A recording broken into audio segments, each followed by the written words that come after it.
ఆయన డిపార్ట్మెంట్ పిలిచి పరిశీలన చేస్తున్నారు. మరి నువ్వు 2004లో నీ ఆస్తి ఎంత జగన్? 2024 నీ ఆస్తి ఎంత అడుగుతున్నాను. ఈ 20 సంవత్సరాల్లో ఇంత ఆస్తి ఎలా సంపాదించావు? అంటే దోచుకోలేదా? నువ్వు నిజంగా నిజంగా ఆంధ్రప్రదేశ్ ప్రజల మీద ప్రేమ ఉంటే నువ్వు ₹1,00,00,000 కాదు 100 కోట్లు ఇవ్వాలి. ఇచ్చేవని అడుగుతున్నాను.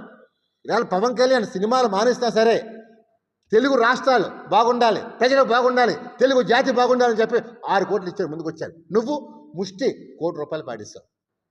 అడ్డగోలుగా దోచేసిన మీరు 100 కోట్లు ఇవ్వకుండా వాళ్ళు మాట్లాడే అర్హత నీకు మనం చేస్తాను. అలాగే వైసీపీ నాయకులు ఈ కష్టకాలంలో మీరు విజయవాడలో మకం పెట్టి పనికి మాలి వెధవులతో చంద్రబాబు నాయుడు గారిని ప్రభుత్వాన్ని తిట్టించడానికి మీరు శ్రద్ధ చూస్తున్నారు తప్ప మీ సాక్షి ఛానల్ ఒక పనికి మాలి ఛానల్. ప్రజలు ఓపెన్గా చెప్తున్నారు, చంద్రబాబు నాయుడు గారు మమ్మల్ని ఆదుకుంటున్నారని చెప్పి ఓపెన్గా జగన్కి చెప్పారు స్వయంగా అడిగితే.